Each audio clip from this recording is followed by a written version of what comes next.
The design guide is aimed at landowners, operators, developers, planners and even investors, anyone who's got an interest in new tourism accommodation here in the National Forest.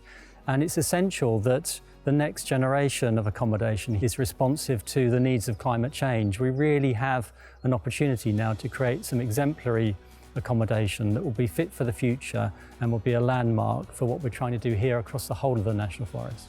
The guide is very much a partnership approach. It builds on work we've done historically, whether that's the Youth Hostel Association development or the Hicks Lodge Cycle Centre with Forestry England.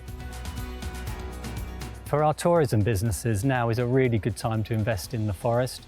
We've got a sympathetic planning system within this maturing landscape.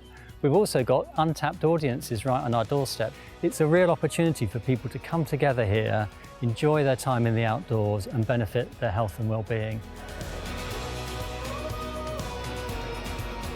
We think the market will respond really well to the nature of this development, and that's based upon really what we've seen over the last 10 years with the staycation boom and this emerging new market for glamping and outdoor tourist accommodation.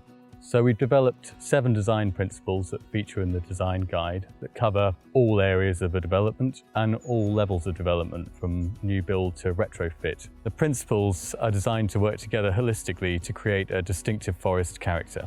These really work in harmony with one another. You could adhere to one or all of the principles depending on suitability of a project. We really want the design guide to encourage people to use low carbon materials and construction methods and even reuse materials where possible. And we really want people to consider the whole life cycle of their building. We're looking at sensitively developing accommodation that sits harmoniously within the natural environment. We also want to inspire development that has a positive impact on wildlife. And this is a way of contributing to net zero carbon.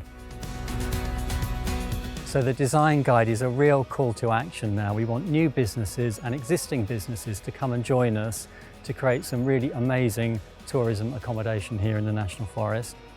What we can do is we can provide all kinds of support to help them get there, and that means funding things like advisory visits, feasibility studies, and all the advice they might need to give them the confidence and the support to invest here.